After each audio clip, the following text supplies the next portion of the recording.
I'm here, and we're all holding hands. No.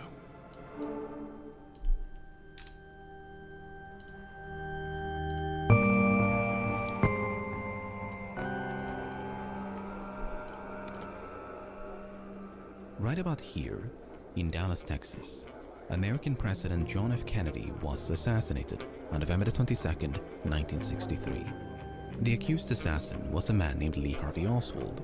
After being held in custody for less than 2 days, Oswald himself would meet a violent end. According to a subsequent investigation, Oswald had fired 3 rounds from the Texas schoolbook Depository. Police recovered 3 shell casings and a bolt-action rifle from the 6th floor of the building. But the shooting of Oswald sparked immediate suspicions of conspiracy. Suspicions that persist to this day and have driven most Americans to reject the government's conclusion that Oswald acted alone. The arguments for and against conspiracy take many shapes and forms. Far too many, in fact, to do them all justice in a single video. Instead, in this video, I want to zoom in and focus on a very narrow slice of this case. Specifically, the events surrounding the Texas schoolbook Depository. What exactly happened inside this building from where the shots that killed the president are believed to have been fired.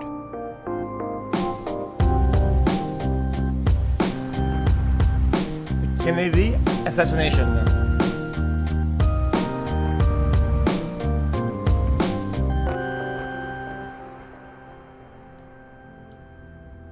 In September of 1963, a young man named Wesley Frazier received a call from an employment agency.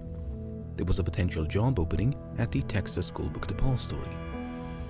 On September the 13th, Frazier made his way from Irving, Texas, down to central Dallas. He met with Roy Truly, the superintendent of the building, and was hired on the spot. Back in Irving, Frazier lived with his older sister, Lenny Randall. A few houses down the street lived a woman named Ruth Payne. On October the 14th, both Randall and Payne had a cup of coffee at the house of a neighbor. Payne brought along a friend and Russian immigrant named Marina Oswald, the wife of Lee Oswald. Marina could barely speak any English and had been staying with Payne for a few weeks, partly due to her husband's unemployment. The subject of Lee looking for work and that he hadn't found work for a week came up while we were having coffee. And Mrs. Randall mentioned that her younger brother, Wesley Frazier, thought they needed another person at the Texas schoolbook Depository where Wesley worked. Payne and Marina returned home, spoke with Roy Truly over the phone, and secured a job interview on behalf of Lee Oswald. The following morning, he went down to the book Depository and began his first day of work on October the 16th. Everything seems fine so far. So, an acquaintance with whom Oswald's wife was currently staying had a casual conversation with a neighbor. That neighbor happened to have a brother who recently got employed at the book Depository. This prompted his wife to ask the acquaintance to call the superintendent of the building to inquire about any vacancies. I told Mrs. Payne that to send Oswald down and I would talk to him, that I didn't have anything in mind for him of a permanent nature, but if he was suited, we could possibly use him for a brief time. The position was not only temporary, but only existed due to a temporary shortage of staff. It was the end of our fall rush. If it hadn't existed a week or 2 weeks longer, or if we had not been using some of our regular boys putting down this plywood floor, we would not have had any need for Lee Oswald at that time, which is a tragic thing for me to think about. But it gets even more tragic because Oswald was not the only one to apply for a job. I might have sent Oswald to work in a warehouse 2 blocks away. Oswald and another fellow reported for work on the same day, and I needed one of them for the depository building. I picked Oswald. If Oswald was somehow entangled in a conspiracy, and the aim of that conspiracy was for him to become employed at the book Depository, this roundabout sequence of events is a very strange way to go about it.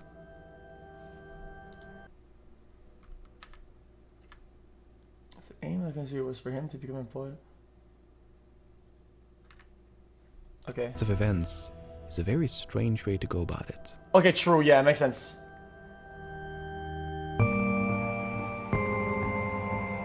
But isn't strange good though to build a strong alibi if it's like kind of far out and kind of crazy? I mean,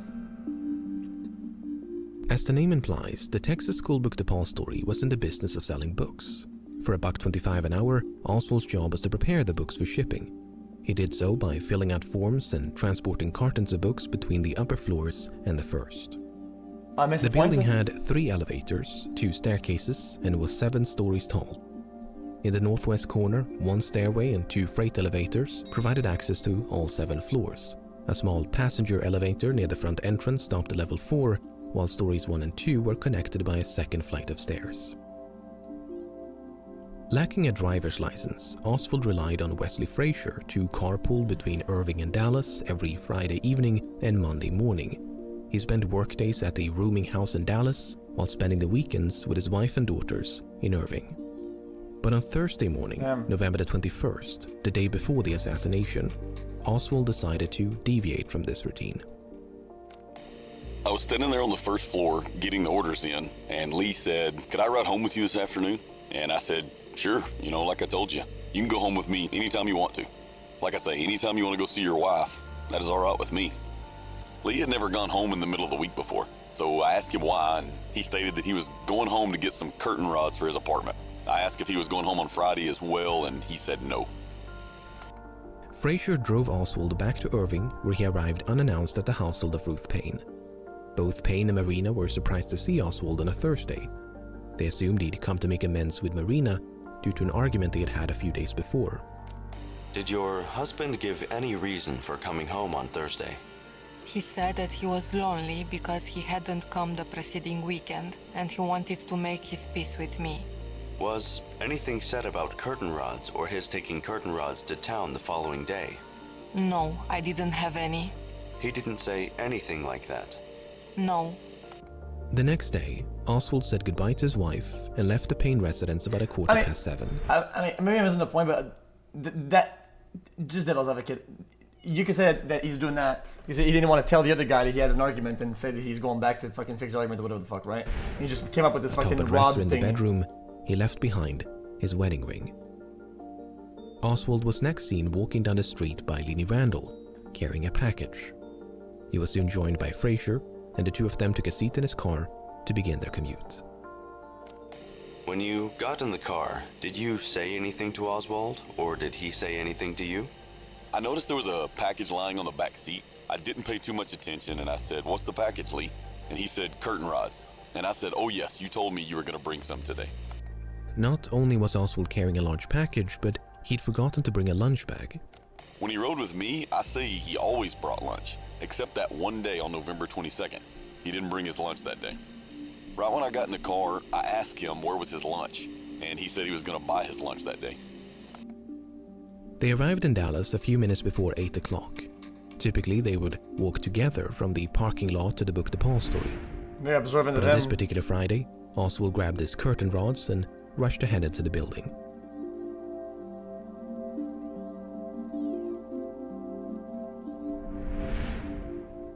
Working on the ground floor, in view of the rear entrance, was their colleague, Jack Doherty. Did you see Oswald come to work that morning? Yes, when he first came into the door. Did he have anything in his hands or arms? Well, not that I could see of. Frazier and Doherty are the only two people known to have seen Oswald entering the building. Frazier says he was carrying a package. Doherty says he was not. Contradictions like this one will become a recurring theme throughout the rest of this video. We'll take a closer look at the missing curtain rods in a later chapter, but for now, let's stay with Oswald. And maybe he put it to the side as soon as he got in to leave it there like it's nothing and pick it back later.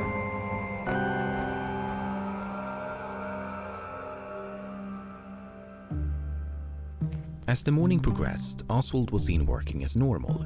Roy Truly described him as an above-average worker who mostly kept himself.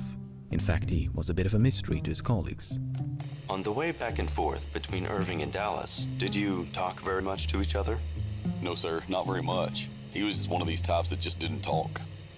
I was acquainted with Lee Oswald during the time he was employed at the book depository, but I never did get to know him well.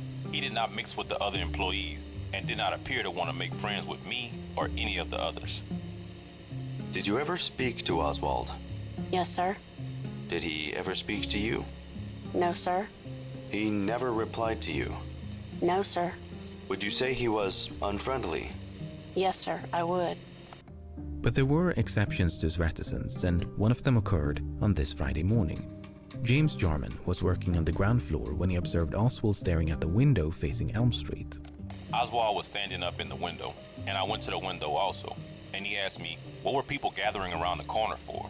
And I told him that the president was supposed to pass in the morning, and he asked me did I know which way he was coming. And I told him, yes, he'll probably come down Main and turn on Houston, and then back again on Elm. Then he said, oh, I see. And that was all. What the fuck? It's a How does he know all brief that? yet fascinating moment. It almost seems as though Oswald had no idea that Kennedy would pass by the book Depository.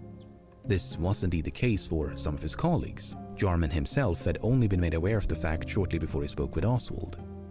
There's no doubt that Oswald knew the president was coming to Dallas, but whether he knew the route of the motorcade is much more difficult to prove. The route of the Wait, motorcade hold up, had only... sorry, just a small pause, So this random employee that isn't plotting anything knows about the route and shit like that, and the guy who's plotting this mega plan that has multiple steps doesn't know about it? How not? of the motorcade is much more difficult to prove. The route of the motorcade had only been finalized a few days before the visit and hinged upon its destination. Kennedy was supposed to attend a banquet in Dallas, but no one could agree on a venue. It came down to two options: the Trade Mart northwest of downtown or the Women's Building to the east. One of the more vocal proponents of the Trade Mart was Texas Governor John Connally, and after much back and forth, he finally got his way on November the 14th. Had the Women's Building been selected, the motorcade would have sped through Dealey Plaza, east on Main Street, significantly further away and perpendicular to the book depository. Not to mention that First Lady Jacqueline would have been seated between the building and the president. The selection of the Trade Mart meant that the motorcade would now head west on Main Street and make these turns through Dealey Plaza to reach the northbound lanes on the freeway. Now, these turns could still have been avoided had the motorcade continued like so and not taken the freeway, but since the freeway was the more scenic and expedient route, it was the more attractive choice. All of that is to say, the success of the assassination was largely dependent upon the selection of the Trade Mart. It might therefore be tempting to cast suspicion upon Governor Connally, but it should be noted that he rode in the presidential limousine along with the Kennedys and suffered grave injuries during the shooting. Not only that, but Connally was actually opposed to a motorcade and favored a more direct route from the airport to the Trade Mart, a brief trip that would have bypassed Dealey Plaza altogether. Makes sense. He was unfortunately overruled by Kennedy himself, who wanted to see and be seen by the people of Dallas. Okay, so all that was happening behind the scenes, but as far as the public was aware, there wasn't even going to be a motorcade. As late as November the 15th, the Dallas Morning News reported that a motorcade seemed unlikely. But the very next day, the parade was finally confirmed. While the precise route followed by maps and detailed descriptions was not officially disclosed until November the 19th, someone familiar with Dallas could have approximated the route a few days in advance. That is to say, the earliest point a member of the public could have deduced that Kennedy would be driven past the book depository was November the 16th, less than a week before the visit. There's a good chance that Oswald saw these articles because he'd been observed reading political columns in the very same newspapers. Furthermore, we know from other aspects of Oswald's life that he was politically inclined. Well, I have studied Marxist philosophy, yes, sir, and also other philosophers. But are you a Marxist? I think you did admit on an earlier radio interview that you consider yourself a Marxist. Well, I would very definitely say that I am a Marxist. That is correct. But that does not mean, however, that I'm a communist. What is the difference between the two? Well, there's a great deal of difference. Several American parties in several countries are based on Marxism, such as Ghana. Certain countries have characteristics of a socialist system, such as Great Britain with its socialized medicine. These, then, are the differences between an outright communist country and countries which adhere to leftist or Marxist principles. Conversely, a lack of interest in politics is precisely why at least one of Oswald's colleagues remained oblivious to the motorcade. So while it's understandable for someone apolitical to be taken off guard... Just a question. Isn't technically when you go with that path, in practice, that line will be less blurry and more mixed than one separating to the other? By a presidential visit, it makes far less sense for someone like Oswald. No? Okay, gotcha. On November 21st, the day before the assassination that you were describing, was there any discussion between you and your husband about President Kennedy's trip or proposed trip to Texas, Dallas, and the Fort Worth area? I asked Lee whether he knew where the president would speak and told him that I would very much like to hear him and to see him. I asked him how this could be done, but he said he didn't know how to do that and didn't enlarge any further on the subject. Had there ever This been... was also somewhat unusual, his lack of desire to talk about that subject any further. How did you think it was unusual? Could you explain that? The fact that he didn't talk a lot about it. He merely said something as an answer and did not have any further comments. Do you mean by that, usually he would discuss a matter of that kind and show considerable interest? Yes, of course. He would have told me who would be there and where this would take place. We'll never know what Oswald was thinking when he spoke with James Jarman shortly before the assassination. But it is worth repeating, though, that Oswald was hired on October the 15th. That's a full month before the motorcade route had been decided, let alone announced to the public.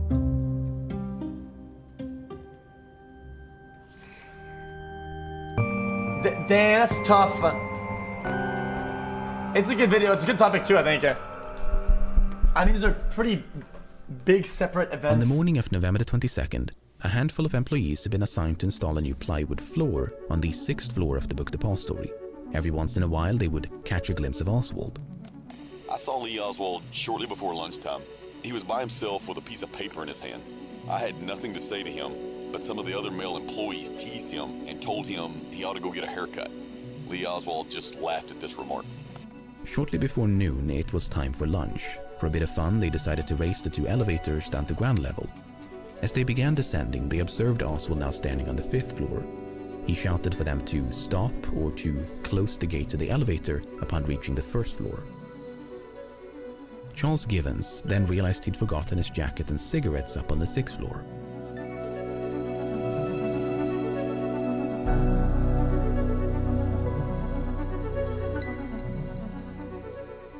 About to return to ground level, Givens spotted Oswald approaching.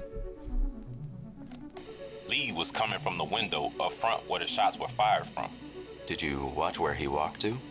Well, no, sir. I didn't pay much attention. I was getting ready to get on the elevator, and I say, "Boy, are you going downstairs?" What did he say to you? I say, "It's near lunchtime," and he said, "No, sir. When you get downstairs, close the gate to the elevator." That meant the elevator on the west side. You can pull both gates down, and it'll come up by itself. What else did he say? That is all. I said, "Okay," and got on the elevator. And with that, Givens became the last person inside the book depository known to have seen Oswald before the assassination. At least, that's the official story. Chat, I wish we knew more about the context of how a day in that building goes like. Is it normal for people to go down at, like, and say close the thing? Are they closing shop for the day? Like, it's kind of hard. Counter was fixed at 11:55, more than half an hour before the shooting. But other employees claimed to have seen Oswald in other parts of the building around the same time or even later than Givens. Givens himself provided conflicting accounts. But I'm getting ahead of myself. This encounter notwithstanding, Givens was not the last person to visit the 6th floor. Shortly after Givens had left, Bonnie Williams grabbed his lunch and went upstairs. He sat down right about here to await the president's arrival. Now, when you were sitting by the window, could you see down towards the southeast corner? No, sir. I couldn't see anything as I remember there. About the only thing that I could see from there would be the top edge of the window because the boxes were stacked up. Did you see anyone else up there that day? No, I did not. The southeast corner is the location from where the shots that killed the president are believed to have been fired, the so-called sniper's nest. Williams says he was alone, but admits his view was obstructed by tall stacks of boxes. Meanwhile, no, down it's by the nothing. main entrance, someone was attempting to gain access to the building. I met an elderly white man at the entrance of the building who asked me to direct him to a restroom. The man was very old and feeble and could hardly make it up the steps. About 5 minutes later, I saw this man leave the building and enter an old Buick automobile with 3 elderly white women. The Buick then drove away. Did you see him talk to anyone in the building? No, he went straight out. This individual was never identified and is the only unknown person known to have entered the book depository before the shooting. After finishing his lunch up on the 6th floor, Bonnie Williams heard the voices of James Jarman and Harold Norman emanating from the floor below. Feeling a bit lonely, Williams went down. Okay, hold up. Jarman and Harold Norman emanating. This guy doesn't hear a guy that's 2 windows to his right with a sniper installing and like moving around on the boxes, but he hears people talking from an entire level under. From the floor below. Feeling a bit lonely, Williams went down to the 5th floor and joined his 2 colleagues. The exact time of Williams' departure is unclear, but it was likely no more than 10 or even 5 minutes before the shooting. On the grounds below, a sea of spectators lined the streets of Elm in Houston. Every once in a while, one of them would glance up at the book depository. Indeed, Jarman, Williams, and Norman were spotted on multiple occasions, leaning out the far east windows on the 5th floor. But movement could also be seen on the floor above them, a floor that, by all accounts, was now supposed to be empty.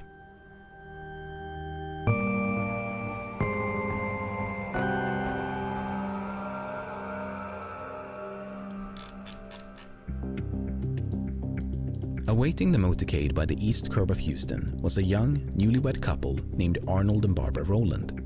Some 15 minutes before the shooting, Arnold spotted a white man in the westernmost window on the 6th floor of the book depository. The man was holding a rifle, his gaze locked at Houston. Despite standing a few meters away from an officer, Arnold chose not to report the gunman. Did it ever enter your mind that you should go and tell the policeman of this sight or this vision that you had seen? Really, it didn't. It never entered your mind? I never dreamed of anything such as that.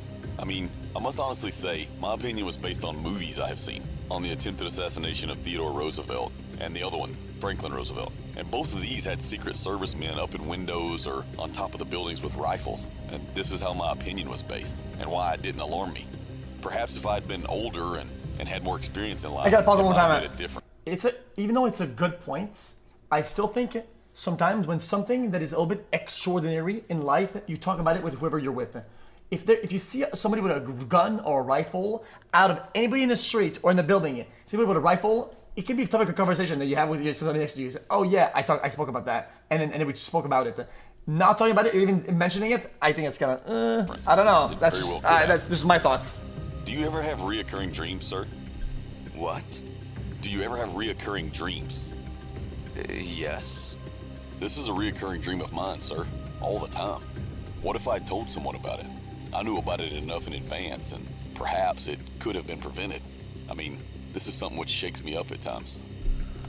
If Rowland's recollection is accurate, it stands in direct conflict with that of Bonnie Williams, who claimed to have eaten lunch on the same floor at the same time. Williams neither saw nor heard anyone, despite having an unobstructed view down to the southwest corner of the building where Rowland claimed to have seen the gunman. A few minutes later, a different spectator named Howard Brennan spotted a white man pacing to and fro the easternmost window on the 6th floor.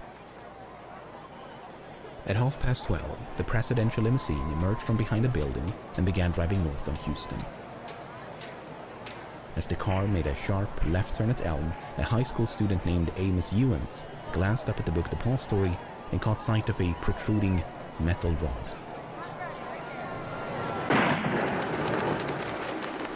No way he hits that. Few realized what had happened. Was it a firecracker, backfiring motorcycle, or presidential salute? People near the Rowlands even started laughing, perhaps feeling a bit foolish for being frightened by the ostensibly harmless explosion. Standing by the northwest corner of Elm in Houston was James Worrell. He thought the explosion had come from directly overhead. Sure enough, on one of the upper floors, Worrell could see the barrel of a gun.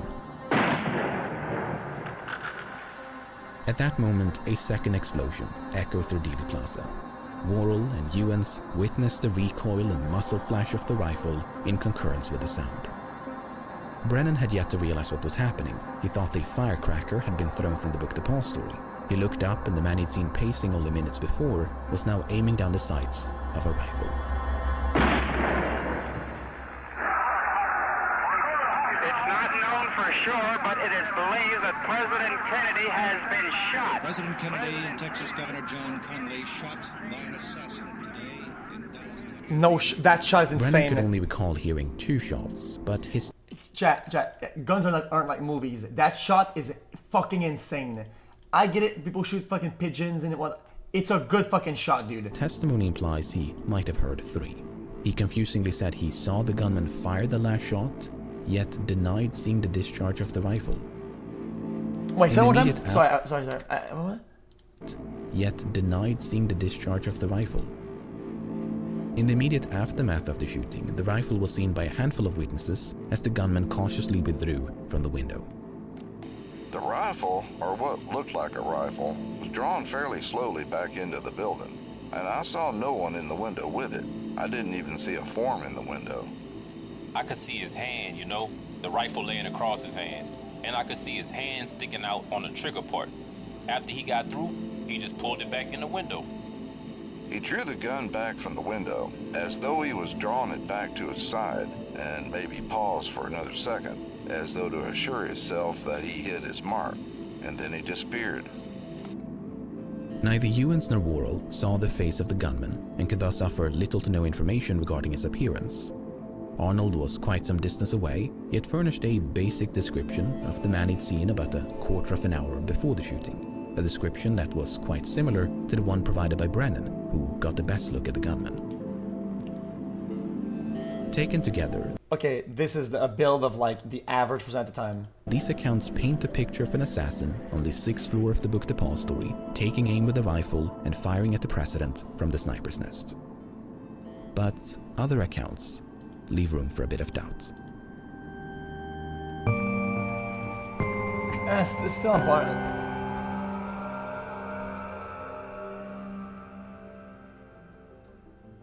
As previously mentioned, Arnold Rowland spotted a white man with a rifle in the westernmost window on the 6th floor about 12:15. But as late as 5 minutes before the shooting, Arnold observed an elderly black man leaning out the easternmost window on the same floor. He might have confused the 6th floor with the 5th, where James Jarman, Bonnie Williams and Harold Norman did indeed lean out the windows. In fact, they were the only black employees known to have watched the motorcade from a floor above the 1st. Except they could hardly be described as elderly. But then, take a listen to this. Will you describe with as much particularity as you can what that man looked like? It seemed to me an elderly black man. That is about all. I didn't pay very much attention to him. This question was then repeated to Arnold a few minutes later, at which point his answer had dramatically changed. He was very thin, an elderly gentleman, bald or practically bald, very thin hair if he wasn't bald.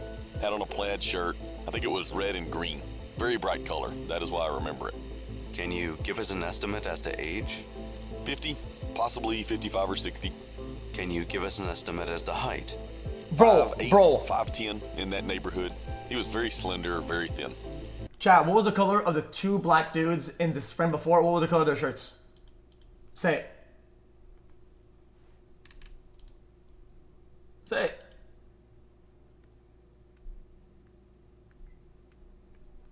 Most people don't even know. Don't even remember.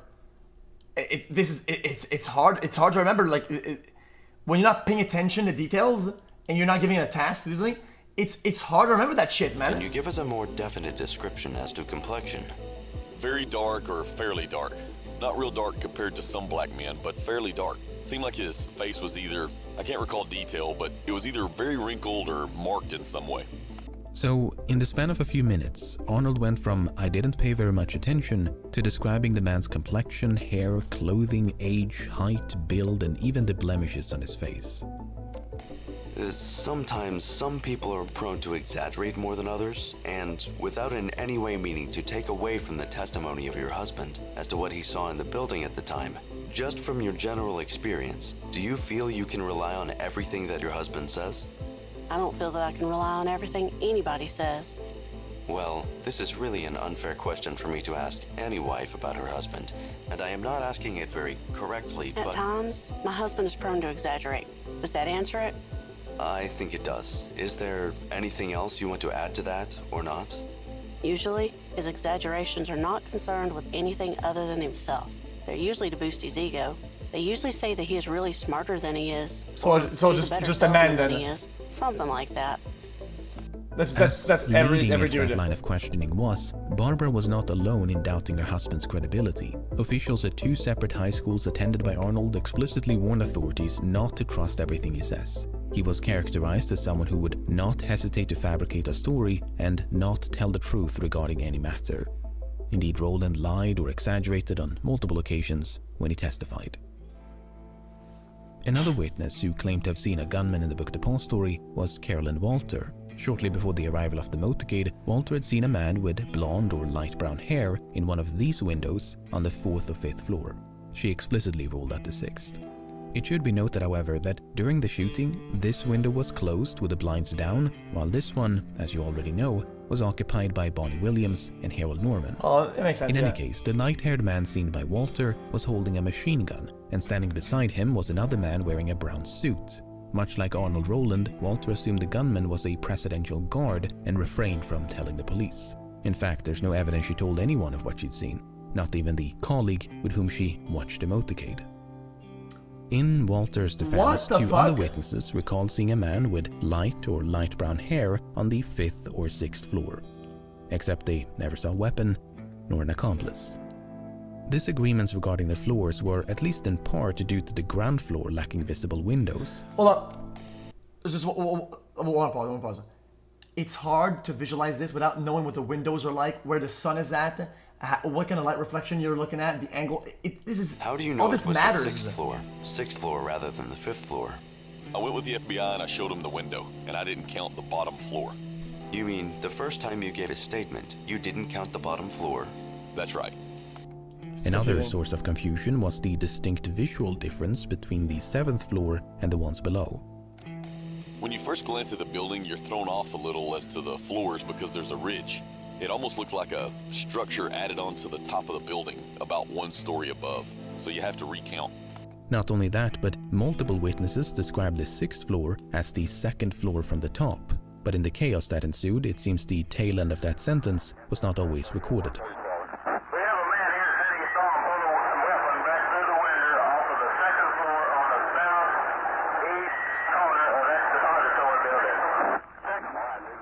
What? Amos Ewens is another curious witness because even though he never saw the gunman's face, he did see the top of his head.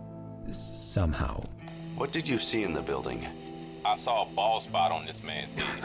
Trying to look out the window, he had a bald spot on his head. I was looking at the bald spot. Oswald did not have a bald spot. He was thinning a bit in the front, but otherwise had a full head of hair. But the strength of Ewens' account is somewhat diminished by his inability to recall much of anything else. Could you tell whether he was a black gentleman or a white man? No, sir. Couldn't even tell that, but you have described that he had a bald spot in his head. Yes, sir. I could see the bald spot in his head. Now, could you tell what color hair he had? No, sir.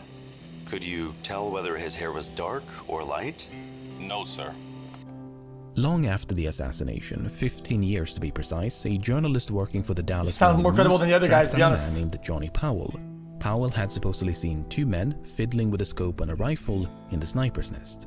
He described their complexion as darker than white, but that was about it. Once again, one has to wonder if he confused the gunmen with Jarman, Williams, and Norman on the floor below. I mean, after 15 years of silence, there's no telling how Powell's memory could have been distorted. A good example of such distortion is Richard Carr. A few minutes before the shooting, Carr had been standing roughly here when he spotted a man on the 7th floor of the book Depository, all the way over here.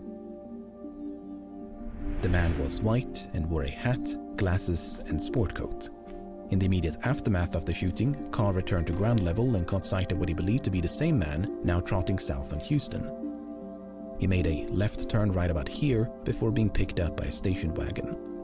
Okay, by 1969, melee range people can barely tell anything about the guy up top. This guy, Eagle Eye Andy, robotic, can know every fucking feature of this guy. However, Carr's story had notably changed. The man with a sport coat had now been standing on the 5th floor, not the 7th.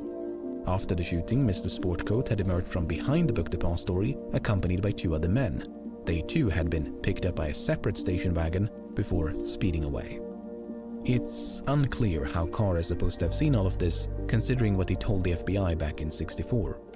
Carr advised that from his location on the steel structure of the new courthouse building, it would have been impossible for him to observe the lower floors and entrance of the book depository, and that from his position he could only see the top floor and the roof. In Carr's defense, James Worrell had seen a man emerge from the rear entrance of the book depository about 3 minutes after the shooting. This man also wore a sport coat and headed south on Houston. Except the man seen by Carr was kinda stocky and wore a hat, while the man seen by Worrell had a slender build and was hatless. Besides, anyone connected with the shooting, leaving via the rear entrance, would surely have headed north, not towards the scene of the crime. As if that was not enough, 2 other witnesses, James Romack and George Rackley, stood roughly here for several minutes after the shooting. Both of them paid special attention to the rear entrance of the building. Mr. Romack stated that from the time he heard the shots, not necessarily he had looked bad toward the book conclusions. depository and had under his immediate observation the loading dock and the back door. He stated he is positive that no one came out of this door or out of the loading dock doors. Could you see the back door of the Texas School Book Depository? Yes. Were you looking towards that direction? Yes, sir. About how long did you keep your eyes fixed over there? Oh, I would say 5 minutes anyhow, probably 10. I was looking up that way at all times. Did you see any people leave the Texas School Book Depository by way of the rear exit? No, sir. Did you see any people running north on Houston Street? No, sir. Unfortunately, conflicting accounts were not limited to the book depository. Among the hundreds of witnesses in the vicinity of Dealey Plaza, nothing was as disputed as the number and origin of the gunshots. And Governor Conley was holding his stomach. What the fuck is happening here, dude? Simultaneously, weren't they? Yes, sir. They were probably 10 seconds apart. Do you know who fired the 3rd shot? I didn't hear I don't recall a 3rd shot. There may have been. My family hit the ground, and I don't recall a 3rd shot. I just couldn't. I'm not certain of that. I do know I heard 2 shots. Yeah, I heard 3. I know You there were heard 3. Well, yeah, I said to Jerry after the 2nd shot, I said, my God, those are gunshots.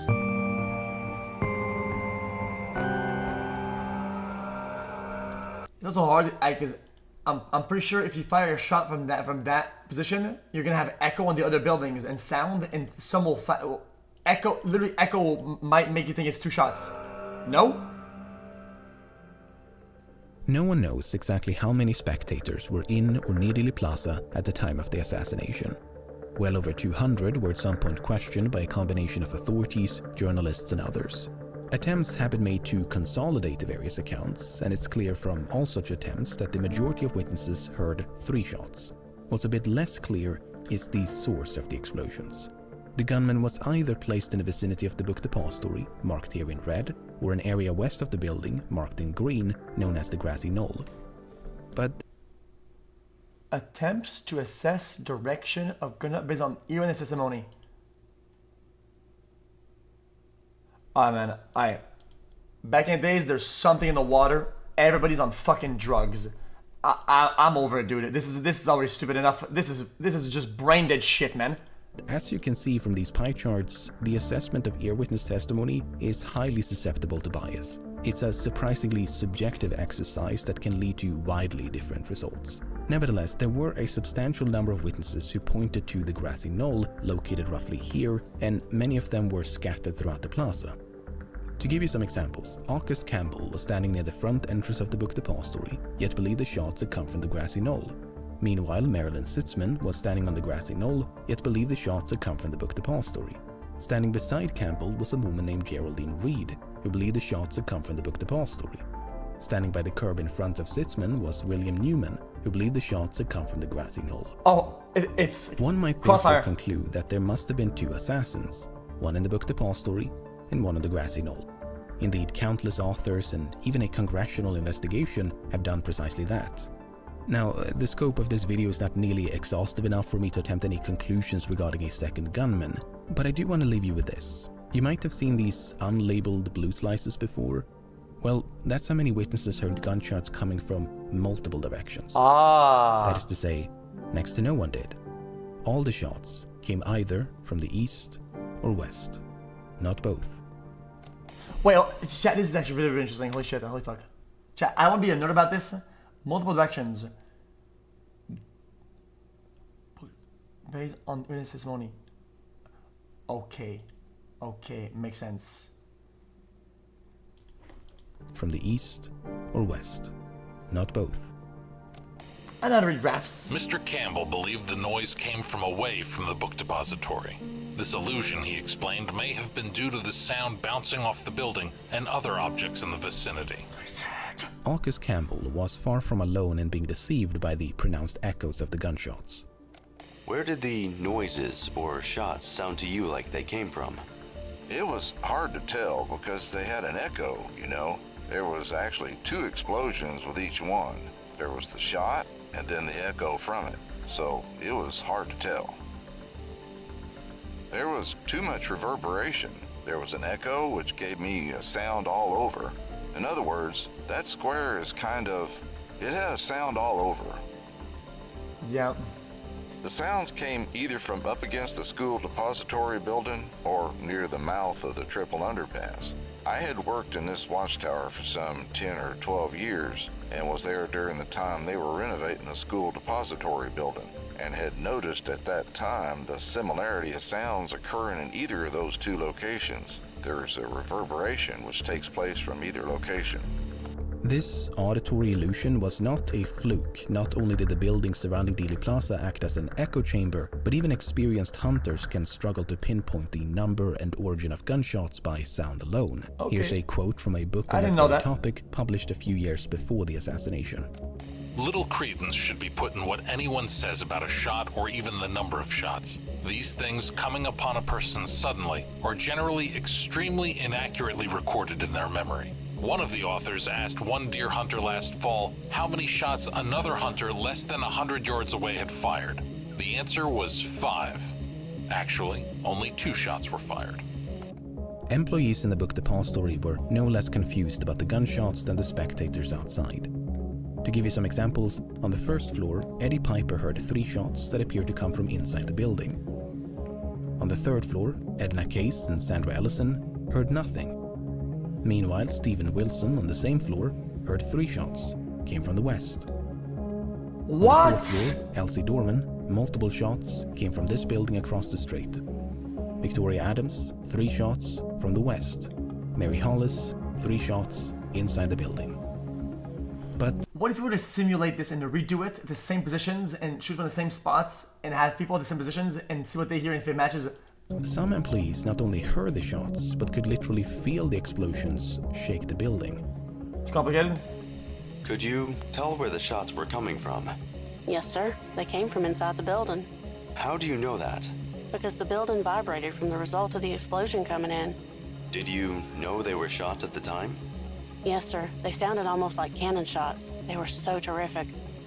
Much like Geneva Hine on the second floor, Bonnie Williams could feel the explosions up on the 5th. It sounded to Williams as though the shot... Okay, chat. This is true. If you've ever been to a gun range, when somebody even close to you, even across from the hall, shoots a gun, even a rifle, you're gonna feel it 100%. Shots had been fired from the floor above. His colleague, James Jarman, initially thought the shots had come from somewhere below, but then changed his mind and agreed with Williams.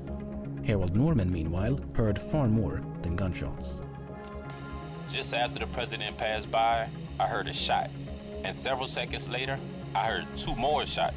I knew that the shots had come from directly above me, and I could hear the expended cartridges fall to the floor. What? I could also hear the bolt action of the rifle. The explosions shook the building, and a piece of loose plaster or dirt was dislodged from the ledge above and struck Williams in the head. Meanwhile, spectators on the streets below could see them leaning out the windows, looking up at the 6th floor. I just looked straight up ahead of me, which would have been looking at the school book depository, and I noticed 2 black men in a window, straining to see directly above them, and my eyes followed right up to the window above them, and I saw the rifle. or what looked like a rifle. Frightened and somewhat entranced by the pandemonium outside, the three men remained on the 5th floor for several minutes. Meanwhile, the apparent assassin upstairs was now in a race against time. Did you hear anything upstairs at all? No, sir. I didn't hear anything. Any footsteps? No, sir. Probably. The reason we didn't hear anything is because, you know, after the shots, we were running too, and that was making a louder noise. Why didn't you go up to the 6th floor? I really don't know. We just never did think about it. Maybe it. You just heard a rifle shot above you. Why didn't you just go melee range and just see what's up? What are you doing, dude? Because we were frightened.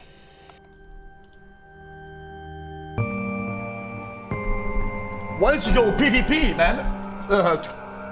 Jesus.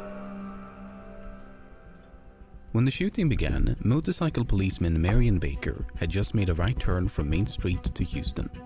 Baker recognized the explosions as gunfire and could see a flock of pigeons fluttering above 2 buildings further up ahead. Baker made a split-second decision and headed for the book depository.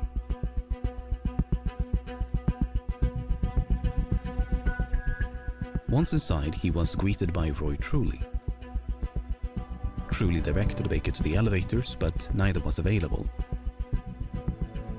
He pressed the button while shouting up the elevator shaft for someone upstairs to close the gate. No response. Instead, they began running up the stairs. What a gamble.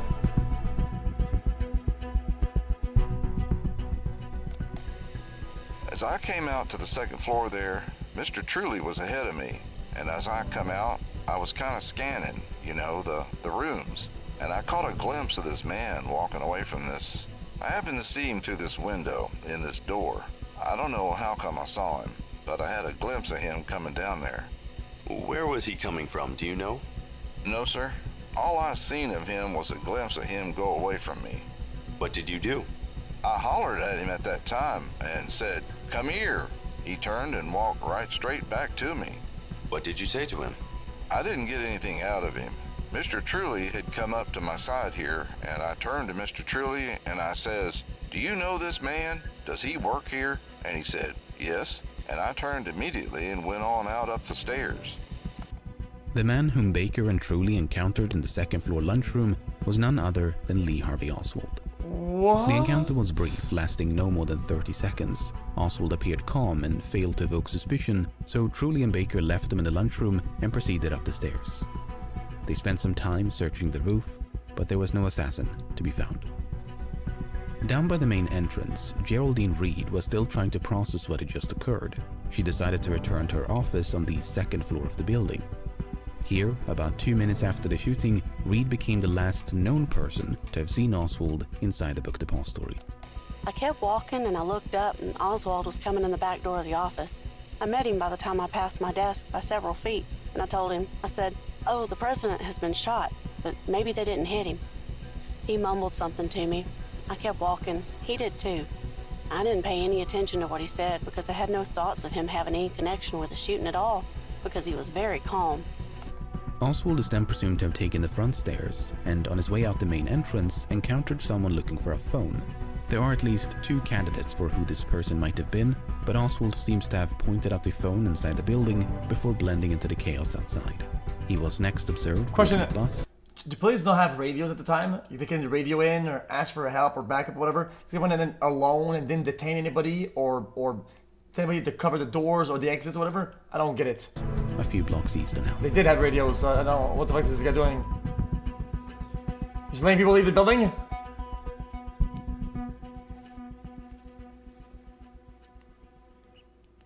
Nearly 4 months after the assassination, Truly and Baker participated in a crude reconstruction of the shooting to time their movements. The experiment was repeated twice.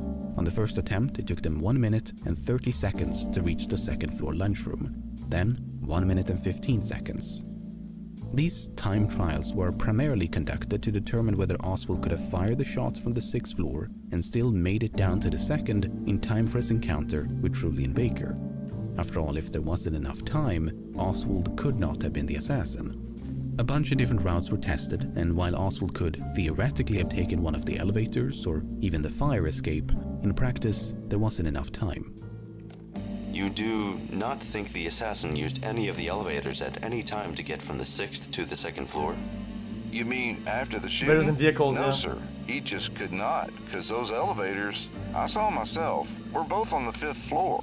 They were both even. The only other means of descent was the stairway. A stand-in for the gunman trotted down from the 6th floor to the 2nd in 1 minute and 18 seconds.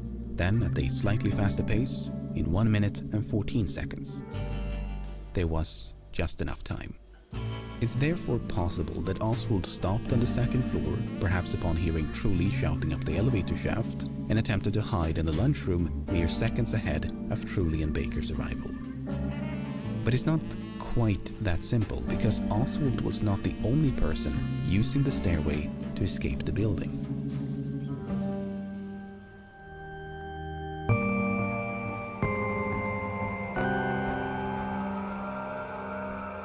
Okay, hold up. People on the 5th floor, right?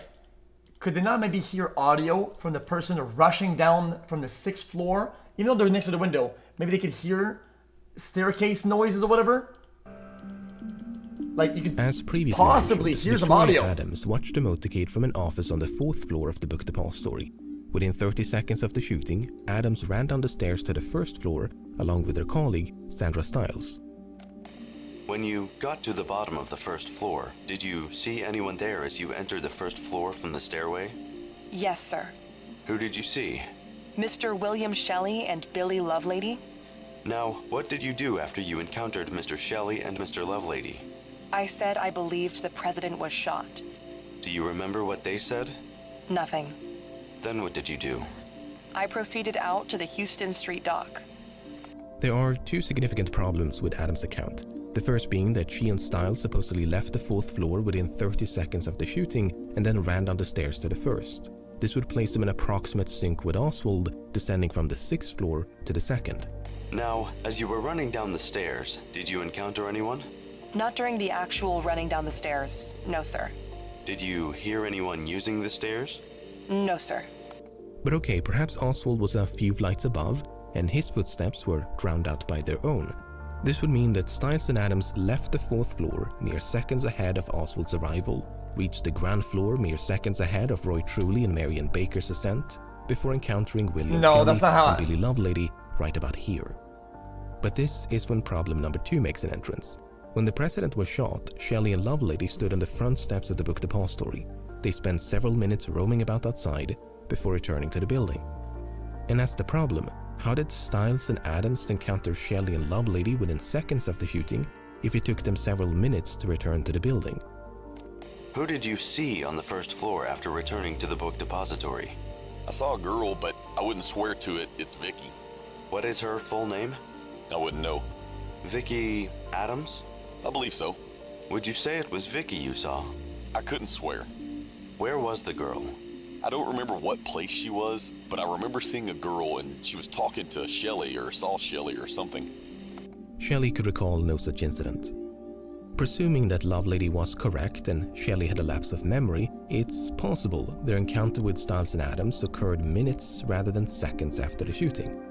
After all, Adams could have been mistaken. Okay, true. This scenario implies that Oswald made his escape. Chat, hold up. Chat.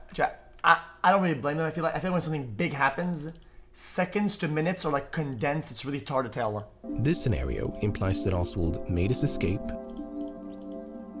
Truly and Baker went upstairs, and then several minutes later, Stiles and Adams left the building. But it's not quite that simple. Watching the motorcade alongside Stiles and Adams was their supervisor, Dorothy Garner. Miss Garner stated this morning that after Miss Adams went downstairs, Miss Garner, saw Mr. Truly and the policeman come up.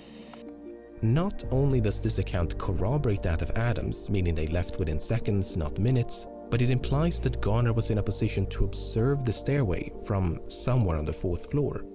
In spite of this, Garner made no mention of seeing Oswald scampering down the stairs between Stiles and Adams' departure and Truly and Baker's arrival. What makes this conflict so difficult to resolve is that neither Stiles nor Garner were called to testify. We have but a few brief statements of what they witnessed. All we know about Sandra Stiles is that she went down the stairs with Adams. Did it happen within seconds of the shooting? We don't know. Did she see or hear anyone else while running down the stairs? We don't know. Did she encounter Shelley and Lovelady on the first floor? We don't know. Wait, why wouldn't they get at least deposed? Authorities appear to have presumed Adams unreliable and then ignored the witnesses who could have easily refuted or confirmed that presumption. A simple reenactment like the one granted Truly and Baker could have gone a long way to resolve this issue. But that never happened. Many decades after the assassination, author Barry Ernest was able to track down Sandra Stiles, Dorothy Garner, and Victoria Adams. Stiles confirmed that she and Adams left the window within seconds of the shooting, but she doesn't explicitly say they left the 4th floor within seconds. In any case, as they moved quickly down the stairs, she heard no footfall apart from their own. Garner confirmed she never witnessed the descent of Oswald, despite seeing Truly and Baker heading upstairs.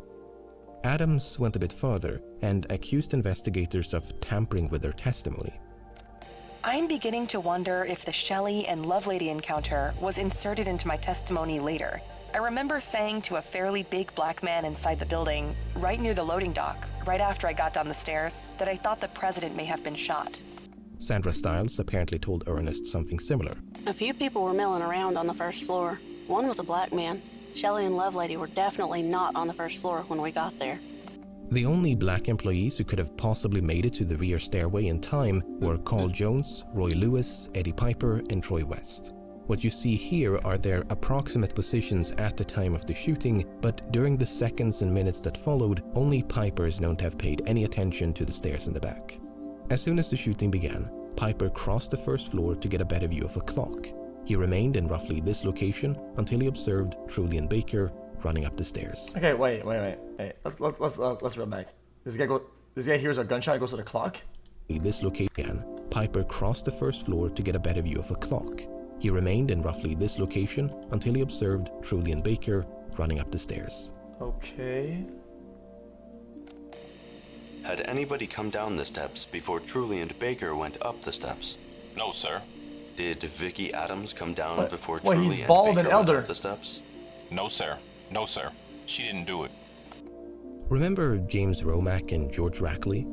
I mean, I wouldn't blame you if you don't, there's like 100 different names to keep track of, but they were the ones who failed to spot anyone leaving the book depository via the rear entrance for several minutes after the shooting.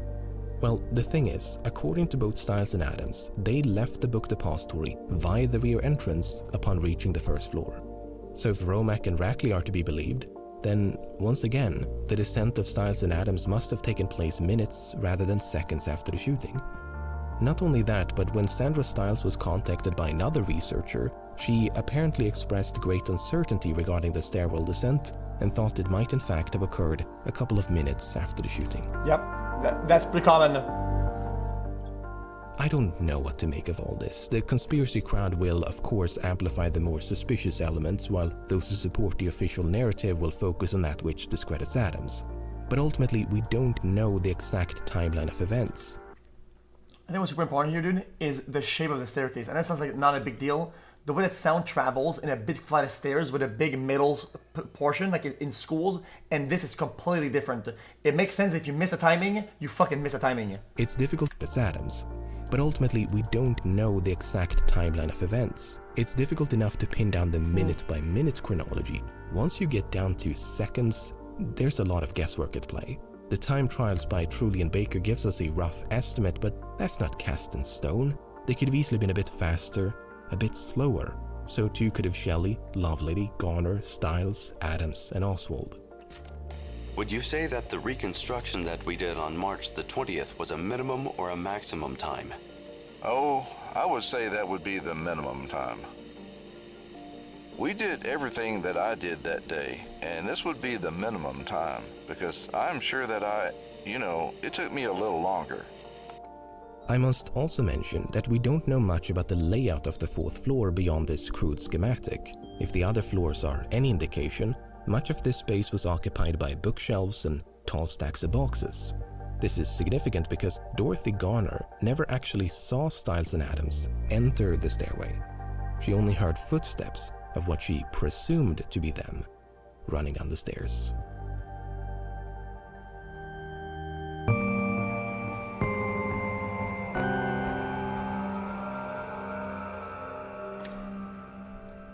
Why is everybody so fucking dumb? It annoys me. Everybody's so stupid. Off the roof, Roy Truly and Marion Baker returned to the ground floor of the book depository.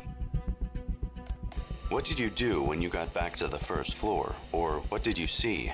When I got back to the first floor, at first I didn't see anything except officers running around, reporters in the place. There was a regular madhouse. Had they sealed off the building yet, do you know? I am sure they had.